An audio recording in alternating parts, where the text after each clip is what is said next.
Are we all tonight? Hello. We're back again. Who have we got? Do. Should we get kicked off then, shall we? Let me just find my agenda. We'll get rolling.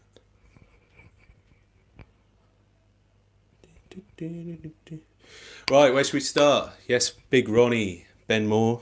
Yeah, you right, boys? Right, so plenty to talk about this week. Where should we start? So, Portsmouth are in for Ellis Harrison. What do you reckon of that one then? So, Pompey have been linked with Ipswich Town striker Ellis Harrison. Presumably a transfer fee would be involved.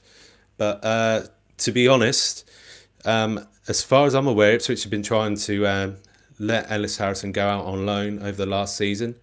So whether or not we do release him in the summer, not release him on a transfer, but let him go out on loan as well is remain to be seen. But we've not got many striker options going into the new season. A striker is definitely someone we're looking to bring in. But yeah, like Mac just said there, keep Harrison. He's proven League One scorer. He is, but is he the guy who's going to score you more than 15 goals in one season? I was impressed with him, to be fair. I don't want to lose him. I think he's a striker that we could depend on in the future, and definitely someone we want to keep going into a League One season, 100%. But, talking, obviously in the same context with strikers, you've got to look at who we've been connected with, and obviously James Norwood is come to the end of his League Two season with Tranmere and won promotion to League One. Now, I've seen a lot of people doubting the fact that he would join Ipswich Town now based on the fact that Tranmere are a League One club. But what you've got to look at is what Ipswich Town can give James Norwood compared to what he can receive at Tranmere. Now, you've got to look naturally at wages. He's come to the end of his deal at Tranmere. Tranmere would significantly have to increase their wage budget to keep James Norwood at the club. Ipswich Town, however, would be looking to give him the same kind of wages they'd be giving players over the last few seasons. Now, that would be enough to attract James Norwood to Ipswich Town, but as far as I'm concerned, it probably looks like the deal's done. I've heard just a bit too much about this James Norwood deal to even consider that it might fall through. So I'm hoping that that'll be a done deal in the next few days. Obviously, you've got to take into consideration a promotion party and those players enjoying themselves after a long season. So that could take anything between this week and next week to be completed if it is done. But let's look at where Town can make money in the meantime. Now, a lot has been said about losing players or selling players potentially. Bill Kowski will come on to that shortly, but if you look at one player that has left Ipswich a number of years ago, Matt Clark has drawn interest from Brighton. Now, if Matt Clark was to join Brighton, Ipswich would receive up to £1 million in transfer fees. Now, the problem is with all of that is we don't know. We've got nothing to do with the deal, but we've got a sell on Matt Clark. So I want to talk really. So why did we ever let Matt Clark go in the first place if we were agreeing a sell on fee in all of his transfers? Did we realise he was that good of a player? Did we think Webster was a better player than Matt Clark? Because I'd completely disagree if you put the two up against each other. Obviously, we never got to see Matt Clark in his best form because we never played him. And so is the story for most of our youngsters. I think it's only come up to, this season or last season where we've actually started to give him opportunities, probably just last season, actually. And you look at players like Dizelle, Downs, Lancaster, for example, who are getting a lot of game time compared to, usual seasons, whether that be because we let a number of players go or injuries. It's going to be... it's going to be interesting to see what we do with our youngsters, and hopefully we'll keep hold of most of them. Specifically, Dizelle. We could sell Dizelle to make some money, but are we a club that needs that money? I'm not sure we do. I think we'll manage to stay afloat just as well as we would in the Championship, but that remains to be seen. We don't know the financials on that one. What else? Bill Kowski obviously as well has been linked to to Birmingham. Now, I heard this one 3 weeks ago, and I also heard that Bill Kowski handed in a transfer request. So whether or not Bart's on his way out the door still remains to be seen. But I mean, as far as I can tell, I think he's already out the door, to be fair. But we'll see that one come up in the next few weeks, I imagine. Another one, Jonas Knudsen, still with the club until the end of his contract, but is free to leave to go to any club. And obviously that club that's always been interested is Middlesbrough. Now, it seems to surprise me that Middlesbrough, how talented the players they have, still can't realise that Jonas Knudsen is a terrible player. Now, I can't remember Knudsen ever pushing a boat out, except for 2 games in his whole career at Ipswich Town, and they were both against Norwich. Ironically, the only time he ever showed up on the pitch for Ipswich Town. He only ever showed up once for Denmark, and he'd been playing for Ipswich for 2.5 years at that point. When have we ever seen a performance from Jonas Knudsen? To be honest, you know, when he was part of the Pro Mick club, he was definitely out of the squad for me, and definitely, you know, did not deserve to be involved at all last season. And I argue, you know, Kenlock should have been given, you know, game time much earlier than what he did do in the first place. And you look at players like those like Bailey Clements as well that could have potentially had game time. But I do still think left back is a massive position that we need to strengthen on in the summer. There has been links elsewhere with regards to that, but let's look more at League One now. Obviously, the League One playoff final was contested over the weekend, and Charlton won promotion to the Championship.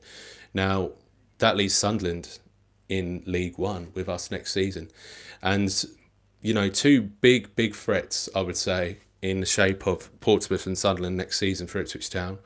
I'm not saying we're going to run away with the league.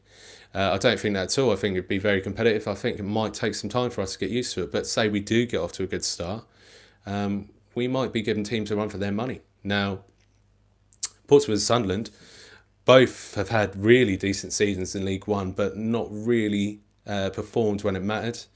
Sunderland now, I think it's 8 or 9 losses in a row at Wembley. It's just not good enough for a team that were aiming for playoffs in the first place. Are we aiming for the playoffs? I don't think we're in a similar situation to Sunderland when they went down. They got rid of all their players, brought in a lot of inexperienced young, you know, Scottish, English players to build upon. I think Ipswich are already there and thereabouts with building their squad. I think we may be a year into it. So you'd hope that squad has got enough gel in them to actually get them up the league. With regards to Portsmouth, then, I would say Pompey are our biggest threats next season. Unbelievable side. Obviously, Brett Pittman captains the team at the moment, but you've also got Matt Clark there at the moment. I can't see him being there beyond this season. Obviously, 20% sell on, as Bitch just said there. We've already covered his transfer, and we might benefit from that. But they've got plenty of players to bring into the squad, and could really be a threat to Ipswich Town next season. But in terms of our season next year in League One, a lot of long away day trips. So let me know which ones you're looking forward to as well. Just comment below. Obviously, Sunderland's going to be a big one for everyone, to be fair. But in terms of travelling League One, we're not going to have a kind season. So I think we're looking at 8 or 9 games in and around a 150-mile mark. The rest are outside of that. So, we're going to have to show up in numbers, and hopefully we can get enough numbers going to these away games. But in terms of other news, new kit's been released. What do we think about the new kit?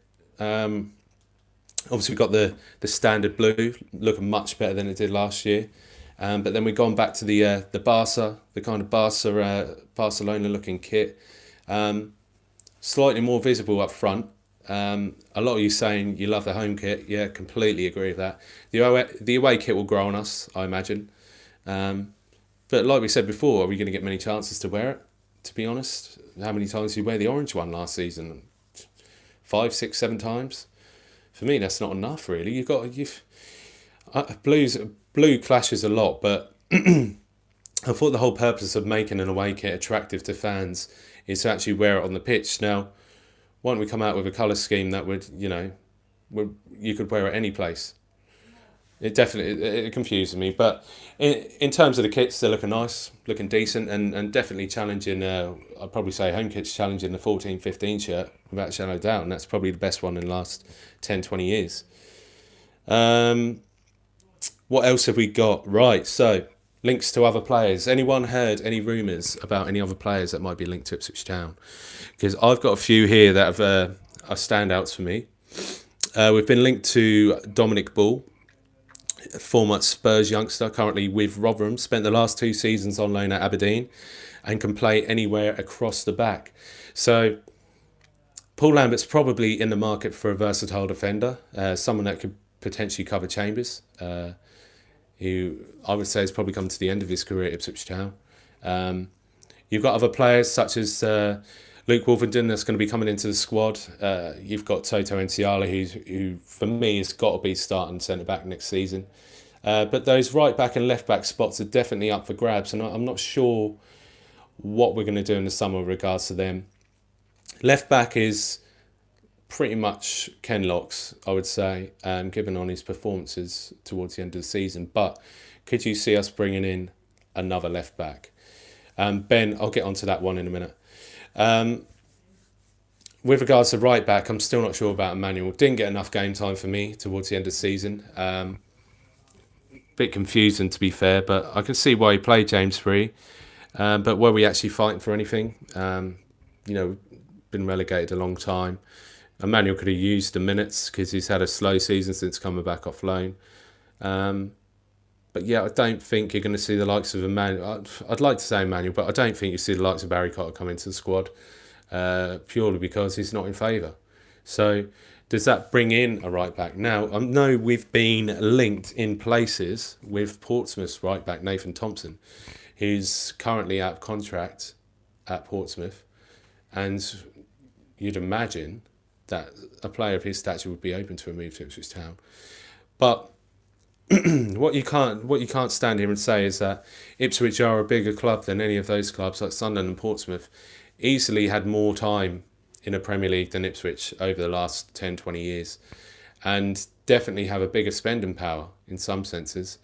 But we need to compete with those clubs in League One if we're going to get promoted back to the Championship.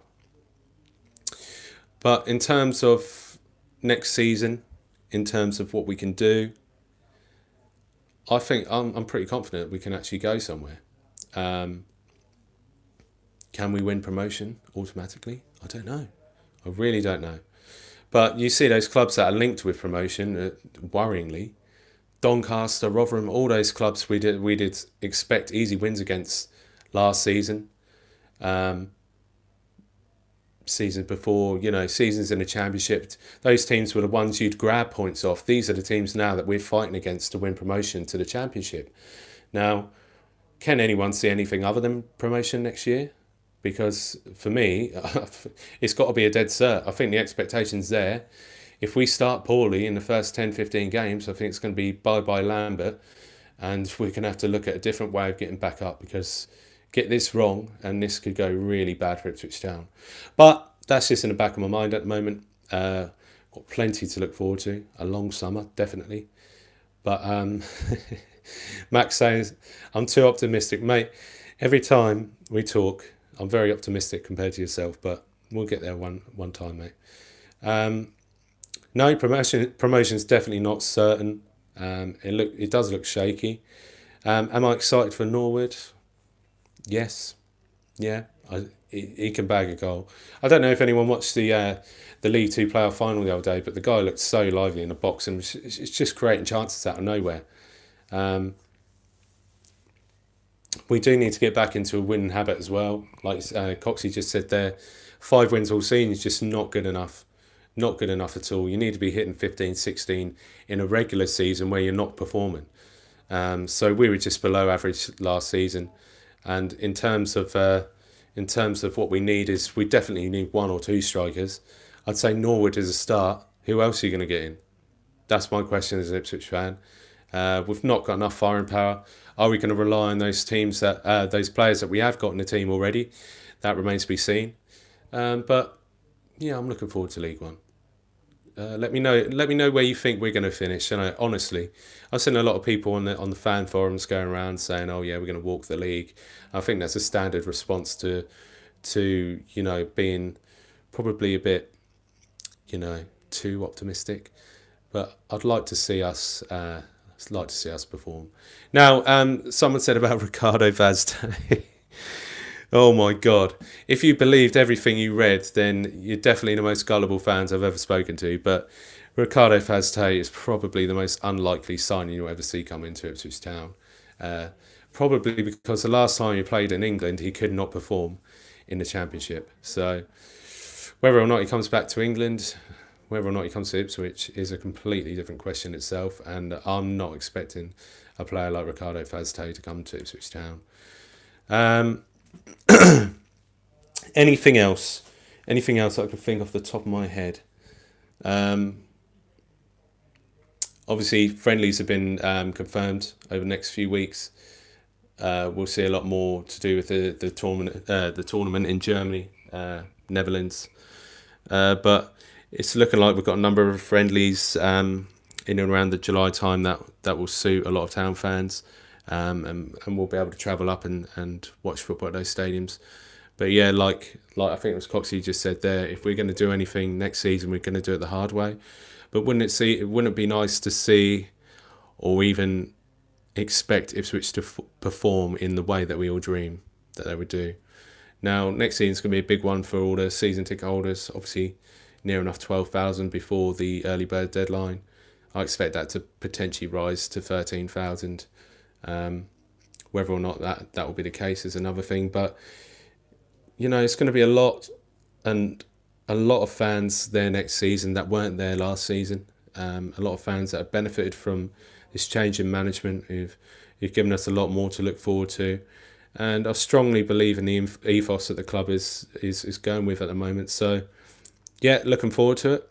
But in the meantime, yeah, everything's going well. Fanzone's going well. So a lot of backing for next season. You'll learn a bit more about that in the coming weeks. But next week I'm off to Ibiza. So I'll try and do a live from Ibiza. So